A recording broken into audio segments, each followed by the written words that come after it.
मी आहे ना तुझ्या सोबतीला. अगं एकटेपणाचा कंटाळा घालण्यासाठी अगं 2 गट्टा मनमुक्तपणे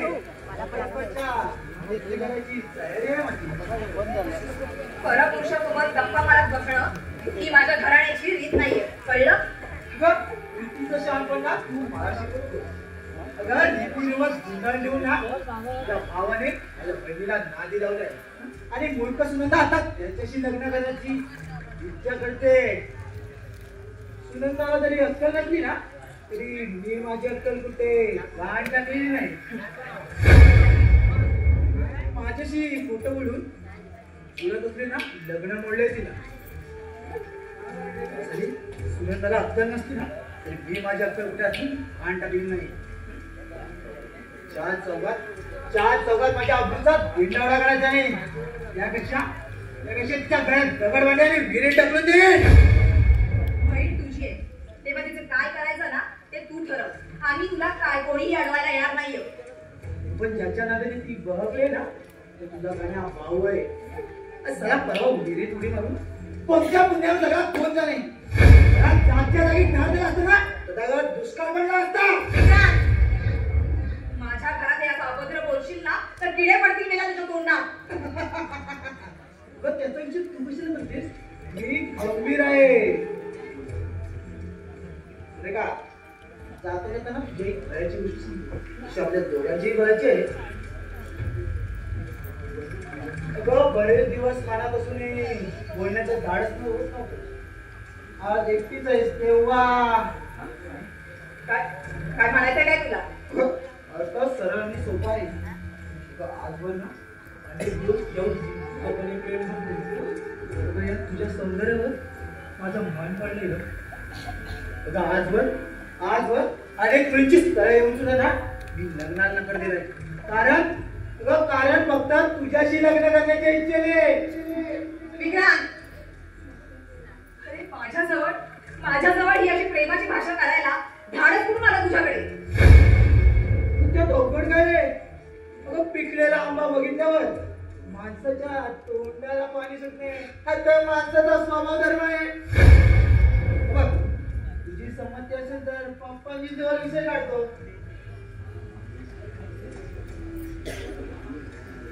अरे नालाय का हे असं बोलण्याआधी ना मीच तुला सांगून ठेवते माझा मेघनाथवर प्रेम आहे आणि मी लवकरच त्याच्यासोबत लग्न करणार आहे, कळलं? भवितव्याच्या सुखाच्या दृष्टीने तुझा विचार चुकीचा आहे सुरेखा. या दलबद्री मेघनासारख्या अंगाशी लग्न करून तुला कोणतं सुख लागणार आहे? अगं उभं आयुष्य डोळ्यात टिप्पा काढून रडावं लागेल. माझ्या माझी काळजी करायची तुला गरज नाही, कळलं ना? विनाचा इथे आला ना तर तुझ्या चांगल्या कामात फोडून टाकेल ना याची काळजी कर तू. त्या दारुड्यांची धमकी मला देऊ नको. सगळ्या नदीवरच्या पार्टीच्या दिवशी ना जे दातात कशात जाणार होतो चला थोडक्यात वाचला. माझ्याशी लग्नाला तू होकार दिलास ना अगं त्या भुजंगरावाचं 1 रकमी कर्ज फेडून पप्पाजींना कर्जातून मुक्त करे. त्याची काही गरज नाहीये. गरज आहे की नाही ना ते लवकरच कळेल. भुजंगराव पाटील कर्जाच्या वसूलीसाठी या घरावर जप्ती आणणार आहे. म्हणून म्हणतो माझ्या मान्याला होकार देऊन पुढच्या संकटाला रोखू शकतेस. बघ तू 20,000 तुला रोख रुपये देतो. तुझा होकार मिळाला ना एकदा भुजंच्या तोंडावर फेकून मारून त्याची बोलतीच बंद करतो.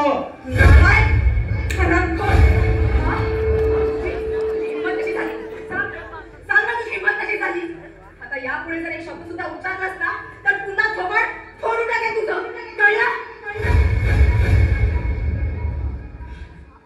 सोड म्हणते का?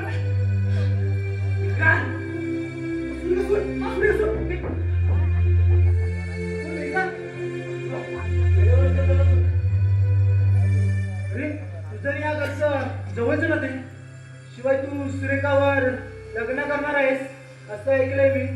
तेव्हा तर तू समजावून सांगा. अरे पप्पाजीच्या पोटी जन्माला मुलीने असं वागावं हे मला तरी काय पटत नाही. काय केलंय का असं सुरेखाला? अरे मी तिच्याबरोबर लग्न करावं ना म्हणून माझा हातात हात धरून विनवणी करत होती. बोलशील ना तर जीभ हातात दे तुझ्या. अरे जीवच काय, माझा जीवही घेतलास ना तरी सत्य लग्नात नाही. अरे तू सुरेखावर प्रेम करतोस ना म्हणून तुला ते सत्य वाटत नाही. पण लक्षात ठेव, अरे विश्वासातील माणसं केसाने दिवस गाया बघतात. अरे आताच बघ ना, सुरेखाने माझ्याकडे 50,000ची मागणी केली. त्याच्या बदल्यात माझ्याबरोबर लग्नाला तयार झाली ती. नालायक ना. अरे इतकं खोटं बोलशील ना तर जीभ झडेल मेला तुझी. अगं जीवच काय, अगं पैशाच्या लोकांनी तुझ्या सौंदर्याचा सौदा करून निघाल्या. तुझ्या रूपावर काय सोन्याचा मोलावा चढणार आहे.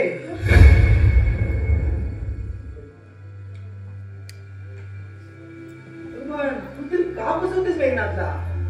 हो त्याच्यासारख्या गरीब माणसाची लग्न करायची तुझी इच्छा नसेल ना, अगं तशी त्याला स्पष्ट सांगत. सुरेखा, तुला आता काय येते मी हे?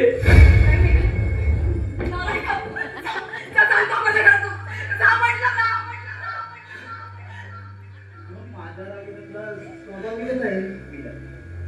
अगं मी लग्नाला नकार दिला म्हणून हे बघ, अगं तुझ्यासारख्या मुलीशी लग्न करायला मी मूर्ख नाही. आज तू मेघनाथला फसवलास, अगं उद्या माझा धरून तिसऱ्याचा जात असेल. अच्छा निघतो मी. बाय.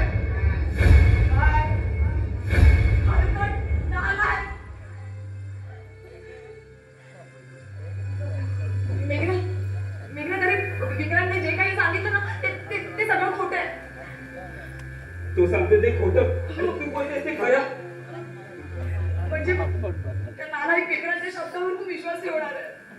देवा देवा, अरे माझ्या आयुष्यात असं का छळ मांडलास तू? का? तुझ्या या रडण्याच्या सोंगाला बोलल्या इतकंच बावलट नाही आहे मी. तुझ्याशी लग्न करून मला माझ्या आयुष्याचा नाश करून घ्यायचा नाहीये. यापुढे जर तोडी बघायचं नाहीये मला. नाही बघ, असं गैरसमज करून मी तुला इथून जाऊ देणार नाही. माझं खरंच तुझ्यावर प्रेम. अरे विक्रांत जे काही सांगते सगळं खोटं आहे. रेखा, वाट सोड माझी. नाही, मी अशा संशयवृत्तीने मी तुला इथूनही जाऊ देणार नाही. माझं ऐक तू. माझी शपथ आहे तुला.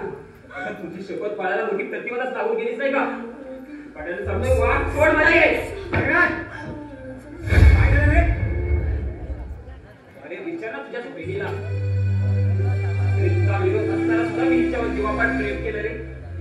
आणि हिच्याशी लग्न करण्याचा निर्णय होता माझा. पण आता जन्मभर पश्चाताप करत बसावं लागणार आहे मला. त्याच वेळी जर तुझं ऐकलं असतं ना तर अशी वेळ आली नसती रे माझ्यावर. अरे तुझ्या बोलण्याचा अर्थ कळला नाही मला. अरे तुला कळलं नसलं ना तर तुझ्या मित्राला विक्रांता चांगलाच समजलाय. त्याच्याच बरोबर लग्न करण्याचा निर्णय घेतला या सुरेखानं. अरे कोणी सांगितलं तुला? आणि कोणी म्हणजे काय? विक्रांतच सांगितलंय. आणि तू त्याच्या शब्दावर विश्वास ठेवलास? अरे वा, तू त्याच्या शब्दावरती विश्वास ठेवू शकतोस ना? अरे मग मी काय ठेवू नये?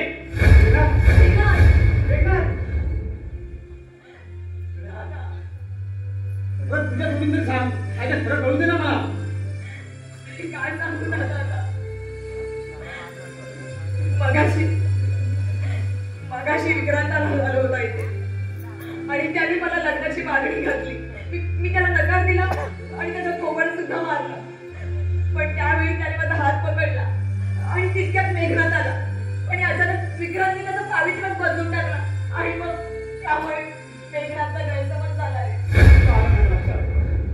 साला विक्रांत, तू आता माझ्या नावातून सुटू शकत नाही. विक्रांत, या तिकडच्या नादाने ना मी दारूच्या आहार गेलो. अरे पुऱ्या आयुष्याची माझी मी वाट लावून घेतली. जन्माला आलेल्या भावंडाची कोणाची पर्वा केली नाही मी. पण आता माझं मात्र डोळे बोलले का तुले का तू काही काळजी करू नकोस. त्याचा मेघनाचा गैरसमज मी दूर करेन. मला खात्री आहे आपल्या कुलस्वामीच्या आशीर्वादानं सगळं काही नीट होईल. बघ पप्पा, पप्पा मला क्षमा करा. अरे मी चुकलोय पप्पा. अरे विलास तुला अरे जन्मदात्याकडे कसली क्षमा मागतोय. अरे चुकला असला तरी पोटचा पोर आहेस तू माझ्या. अरे आज तुझी चूक तुला कळली ना बघ. अरे केवढं समाधान वाटतंय रे मला. या क्षणाचीच वाट बघत होतो. अरे आता केव्हाही डोळे मिटायला मी मोकळा झालो बस. नाही बाबा हो असं बोलू नका. हो आजवर मायेच्या पंखाखाली प्राणचं मोठं करून तुम्ही आम्हाला वाढवलं. सत्याच्या मार्गानं हो जगाच्या पाठीवर मी कुठेही कष्ट करीन पण तुम्हाला सुखी ठेवी. आपण आता मात्र पहिला विचार करायचा तो सुरेखाचा. अहो माझ्या मूर्खपणामुळं तिथं लग्नाचं वय होऊन सुद्धा की लग्नाचे राहिले. दादा होय सुरेखा माझी एक बहीण असती.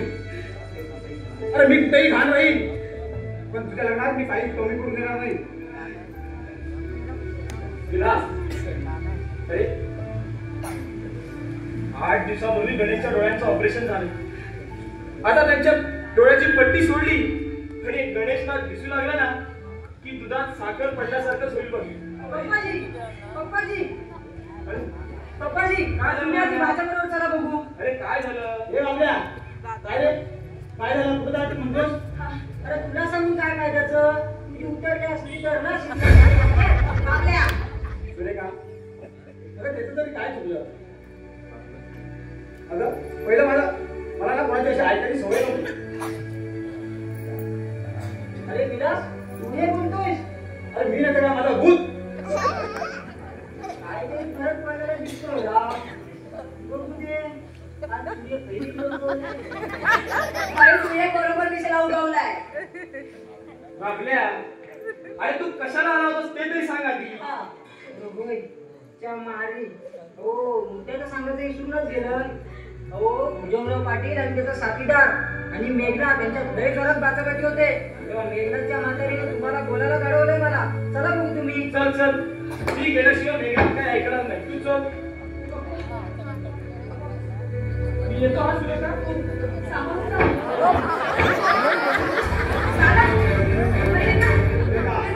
सुरेखा आता या वेळी अडकून नसतो. अरे पण बंदूक घेऊन कुठे चाललाय. कलेची स्मृती टाकणाऱ्या गावगुंडाची शिकार करायला चाललोय मी. काही नाही बघ तुला जायचंय ना तर असंच जा. ती बंदूक तिथे घरातच ठेव म्हटलं ना. नाही सुरेखा यावेळी मी कुणाचं ऐकणार नाही.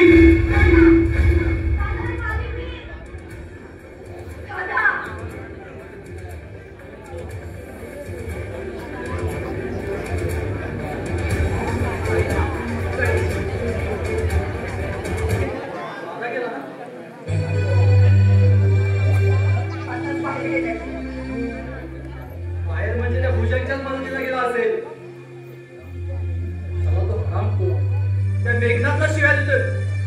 यावेळी जर मला दिसलं असतं ना तर भुजंगची दारू दूध कायमचा पानावर करून ठेवला असता.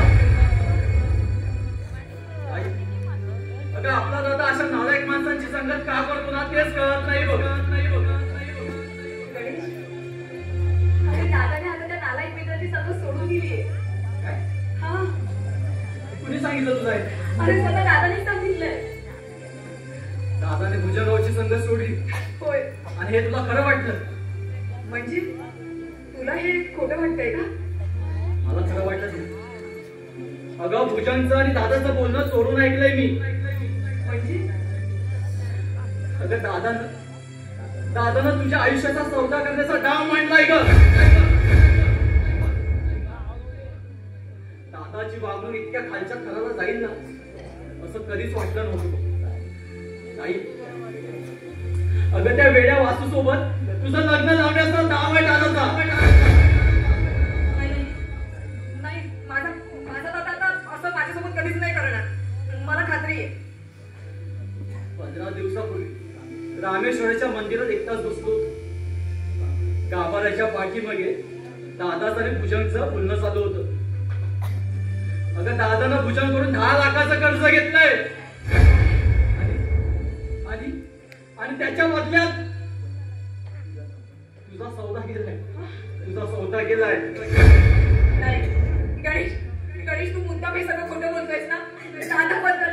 दादाबद्दल माझ्या मनामध्ये तिरस्कार निर्माण होऊन मी त्याचा राग करावा हीच इच्छा आहे ना तुझी? पण नाही, आता यापुढे तुझ्या शब्दावर विश्वास ठेवणार नाही मी आणि माझ्या दादाबद्दल काहीच ऐकून घेणार नाही. तेव्हा यापुढे तू काहीच सुद्धा बोलायचं नाही त्याग राख. अगं ताई, काय बोलतेस तू? तूही माझ्यावरती आरोप करतेस. आधीच करपलेल्या माझ्या मनात सटके देतेस बघ तू. तुझाही आता माझ्यावरती विश्वास नाही राहिला ना? अरे सांग ना, कशाच्या आधारावर विश्वास ठेवू मी तुझ्यावर? अरे एकाच आईच्या पोटी जन्म घेतलेले आपण, पण नेहमी नेहमी अगदी साधा जन्माचे वैरी असल्यासारखे एकमेकांशी वागत आलोय. गणेश, अरे आता कुठे दादा सुधारलाय आणि तू त्याच्यावर संशय घेतोय? आता तूच बाकी होतीस बघ. तुलाच काय, माझ्यासारखा आयतं गेलणाऱ्या माणसाला कुणाचाही राग येणार ग? मला हे कळत नाही. अगं कोणत्या गोष्टीची तुला बुडात पडली पण दादाच्या वागण्याचा तुला अर्थ कळत नाहीये.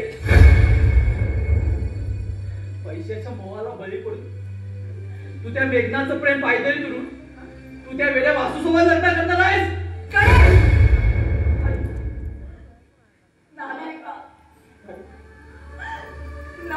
अरे आपल्या घराण्याच्या आवृत्ती चाटला तुम्हा लोकांना नसली ना तरी तुमच्या या बहिणीला आहे. तुझ्या सत्य बहिणीच्या स्वभावाची पारख करता आली नाही. आणि मग काय फायदा आहे तुझा भाऊ म्हणून? सांग ना. अगं त्याला तुझ्या स्वभावाची पारख करता आली नसली ना तरी ती मी केली. आज गणेशला फुगडीच मारलीस तू. त्याच्यावर असा प्रसंग आला म्हणून गणेशचा राग करून त्याला तुम्ही घरातल्या कुत्र्याप्रमाणे वागवतात. गणेश सौंदर्य जरी तुम्हाला जड झाला असलं ना, अगं तुम्ही जरी त्याच्या मरणाची वाट बघत असलात तर मी त्याला मरून देणार नाहीये. अगं त्याच्या भवितव्याची काळजी घ्यायला मी खंबीर आहे अजून. मेघनाथ, अरे भांबावून गेले रे मी माझ्या गणेशला मारलं. अरे मी तरी काय करू सांग ना? कुणाला आणि कसं सांभाळून घेऊ? अरे थोड्या वेळापूर्वी तू इथे आलास आणि गैरसमज करून निघून गेलास. माझं काही ऐकून घेतलं नाही. अगं माझा गैरसमज व्हायला मी काही अजून बोलायला चुकीच नाही. त्या विक्रांतचा कावेबाजपणा न कळल्या इतपत विलाससारखा बेहोशही नसतो. रेखा, अगं त्या विक्रांतचं कपट लक्षात घेऊन सुद्धा मी त्याच्याशी मुद्दाम तसा वागत होतो. काय? अगं विलासलाही कळू त्याचा तो मित्र कसा आहे तो. म्हणजे आता तुझ्या मनात माझ्याबद्दल कोणताही गैरसमज नाहीये? अगं माझा गैरसमज झालाच नव्हता तर दूर तरी कसा होणार? खरं सांगतोस ना? हो, अगदी खरं सांगतोय. विलासवर विश्वास ठेवायला माझं मन अजूनही कसरतंय ग. बरं गणेश, आणि चल डॉक्टर जोशी आले पंचायतीच्या दवाखान्यात. आज त्या डोळ्यांची पट्टी काढायची ना. त्या गणरायाजवळ एकच मागणं आहे माझं की गणेशला पूर्वीप्रमाणे दिसायला लागू दे. अरे परमेश्वराची इच्छा असेल ना तर माणसाचं आयुष्य उजळायला वेळ लागत नाही रे. मला दिसायला नाही लागलं ना तरी काही नाही वाटलं. पण मेघनाथ तू केलेले प्रयत्न फुकट गेले असं खूप दुःख होईल रे. मला खूप दुःख होईल. नाही रे गणेश, असं नाही व्हायचं. अरे माझ्या प्रयत्नाला जर अपयश आलं ना तर या जगात देव नाही असंच म्हणेन मी. बरं चल तू, आपल्याला उशीर होतोय. काही जातो मी दवाखान्यात. रागवली असतीस ना तरी वडील बहीण आहेस तू. आशीर्वाद देत नाही रे रागवले मी तुझ्यावर. अरे मीच भांबावून गेले होते. पण हे बघ, आपल्या कुलस्वामिनीचा आशीर्वाद ना आपल्या पाठीशी आहे. तेव्हा तुला नक्की दिसायला लागणार आहे, मला खात्री आहे. बरं गणेश, चल चल, आपल्याला उशीर होतो. सुरेखा चल येतो आम्ही.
खबरदार जर टाच मारली जाण पुढे चिरड्या बोलली तर आई राही पड्या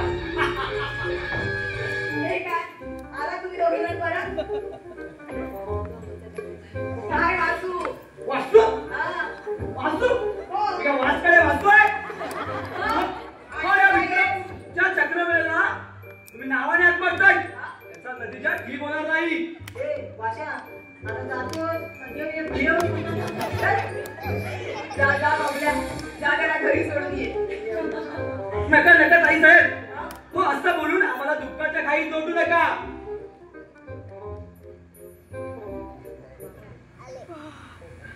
पप्पा पिताजी पिताजी आम्हाला सेवा करा पिताजी आम्हाला सेवा करा पिताजी सेवा करा बेटा तू तुझ्या घरी सुरेखा पप्पा हे काय तुम्हाला असं काय करताय तुम्ही बरं वाटत नाहीये का तुम्हाला हा मरण आल्यावरच बरोबर सुरेखा बघा कर्जाची वसुली करायला तो भुजंगराव आणि विक्रांती आपल्या घरावर जप्ती आणायला आले होते मी चढवलं त्यांना कोर्टात निघाले होते मी चढवलं त्यांना नाही नाही खबरदार खबरदार जर टाच मारून जाल पुढे चिरड्या बोलली तर आई राही एवढ्या आई राही एवढ्या बाबले बाबले तू दवाखान्यात जाशील दवाखान्यात जा आणि गणेश आणि विलासला दोघांना म्हणून घरी या आपण लवकरात लवकर हे कर त्या भुजंग स्वाधीन करू आणि कुठेतरी निघून जाऊ अब्रूचे जिंदवले निघायच्या अगोदर आपण निघून जाऊ पप्पाजी तुम्ही हे घर सोडून जाणार नाही कुठं अरे या दुर्जनांच्या जगात साधू संतांची पुण्याही कुठेतरी शिल्लक असेल ना त्याच्याच पुण्याईवर चाललं या जगाचं राजगाड आपल्या अरे देवानं पाठ फिरवली ना की देवच माणसाच्या पाठीशी उभा राहतो देवच माणसाच्या पाठीशी उभा राहतो पप्पाजी माणसाच्या नशिबात एकदा भोग सुरू झाले ना चांगल्या काळात येईल त्याच्या नशिबात दुःखच येतं बघा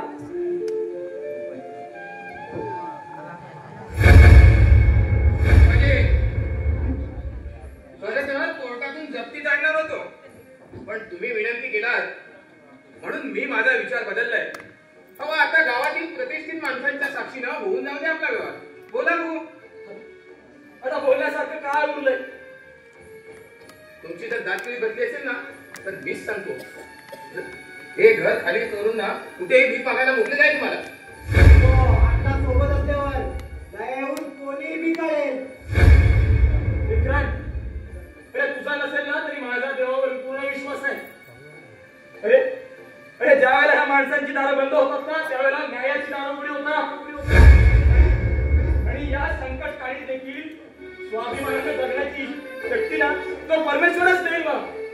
तो परमेश्वरच देईल मला पाहिजे तुमच्याला या भाकड कायदा ऐकायला मी काम टेकणार नाहीये जर पैशाची व्यवस्था झाली नसेल ना तर घर खाली करा नाहीतर सुरेखाला हळद जाऊन वासूवर लग्नाच्या पोळ्यावर चढवा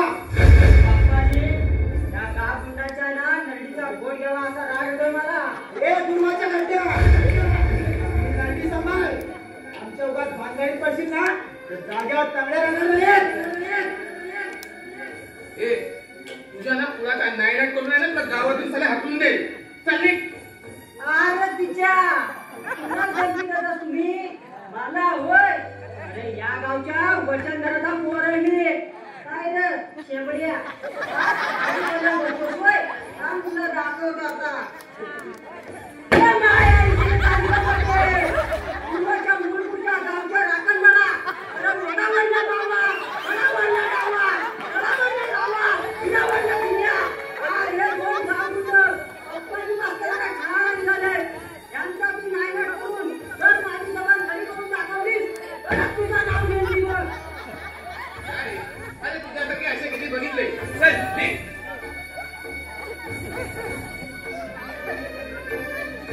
पूजन कर्जाच्या मोबदल्यात मी माझ्या पोरीच्या आयुष्याचा सौदा करायला अजिबात तयार नाही. माझं हे राहतं घर तुझ्या स्वाधीन करून द्यायला मी तयार आहे. अजून गमेंडीचा तोरा उत्तर देण्याला हिंमत नाहीये तुझा. मित्रांनो जा घरात काय तुटकी फुटकी भांडी असतील ना बाहेर फेकून दे. नाही नाही पाटील हो माणूस की विसरून आणि कायदे सोडले पण तुम्ही निर्दयी बनू नका हो आमच्यावर तयार करा हो थोड्याच दिवसामध्ये तुमची पहिले चुक्ती करून टाकू आम्ही कधी या म्हातारीच्या अड्यात कर्णावर मोकल्यावर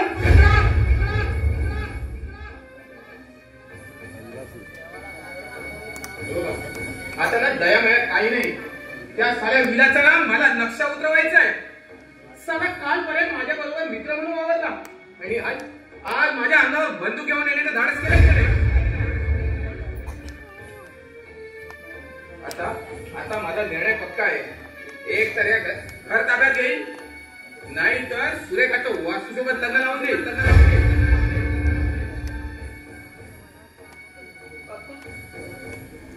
हे बघा आता या वयात वळवणी करत तुम्ही फिरणार आहात का नाही त्यापेक्षा या संकटातून या कर्जातून मुक्त होण्यासाठी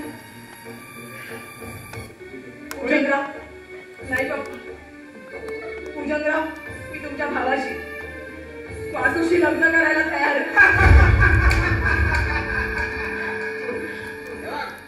असं असेल तर आपला काही वर्ग नाहीये. सुरेखा नाही बाप्पा तुम्ही आता काही बोलू नका माझा निर्णय ठरलाय आता मी पुढे काही ऐकणार नाही. सुरेखा सुरेखा काही ऐकणार नाही.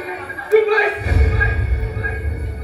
अगं हे बोलण्यापूर्वी या जन्मदात्या बापाला विष घालून ठार करायला ठार करायला हे दुःख तरी सहन करावं लागलं नसतं आपण. तुला असं काही बोललीस तर तुझ्या आईची शपथ आहे तुला. तुझ्या आईची शपथ आहे.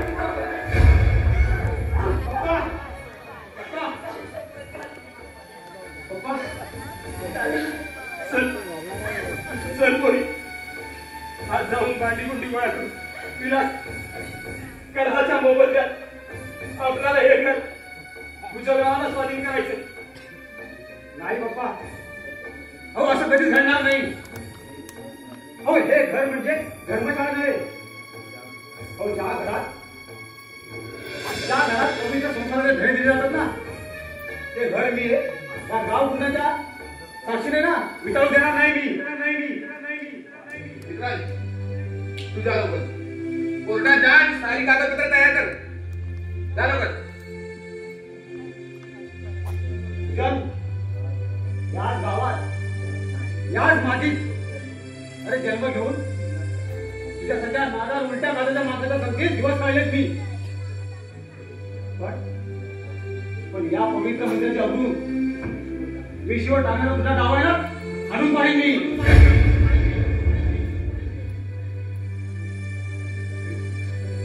विलास असा हा विचार करू नकोस.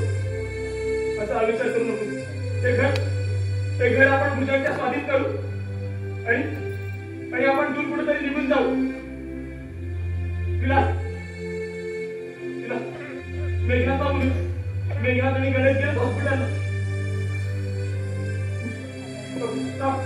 ती बघतो मेघनाथ आला. मेघनाथ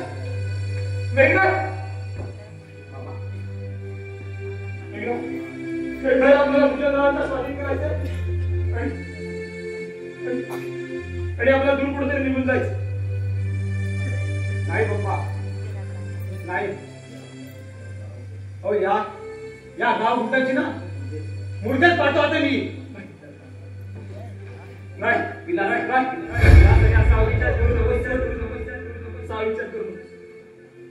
असा विचार करू. अरे वेगळा हा भाऊ गणेश कुठं? मामा देवाने हात ऐकली तुमची पण अहो डोळ्यांवरची पट्टी काढतात गणेशला दिसू लागले. गणेश गणेश गणेश देवाला सुख दिलं ना ते पण झालं याचा दुःखाच्या कटोरीतीलच रे. गणेश गणेश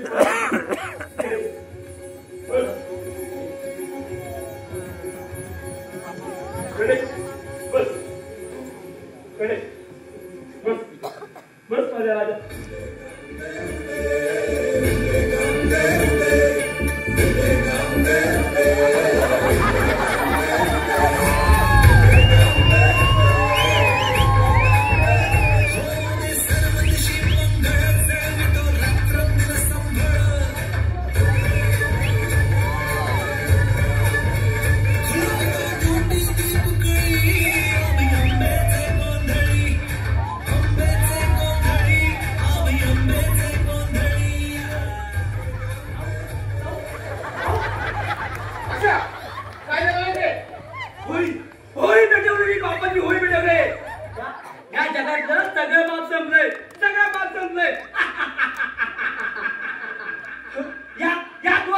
सगळी खरेदी करतो मी जाऊन टाकले.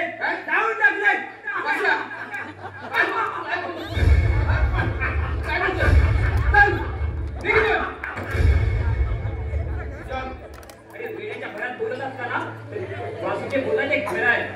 अरे सगळी कागदपत्र जाळून घराला आग लावायला निघाला होता तो. अरे पण याच गावातल्या लोकांनी अडवलं ना म्हणून पळाला इकडे.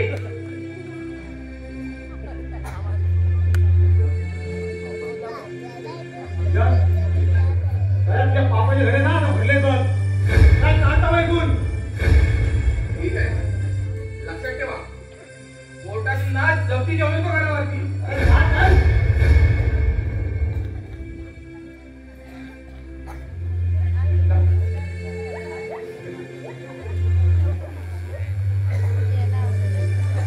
काय झालंय पप्पा तुम्ही म्हणाला होतात ना अहो सुरेखाचं लग्न वेगळ्याशी लावायचं म्हणून हो मग आलेल्या चांगल्या कामाला विलंब कशाला हो सुरेखा सुरेखा आले सुरेखा वेगळाच या संसार करा. आजची आठवण म्हणून शुभेच्छा थोडाशी अगदी का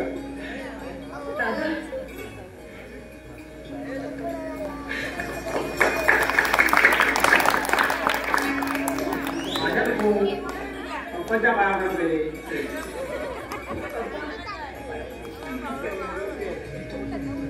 कुठं कोणा सुखी मग. अरे अरे शेवटी न्यायाची दारं उघडली. शेवटी न्यायाची दारं उघडली. नशिबी तेन कधी टळले माणसा दैव गुणा कळले माणसा दैव गुणा कळले.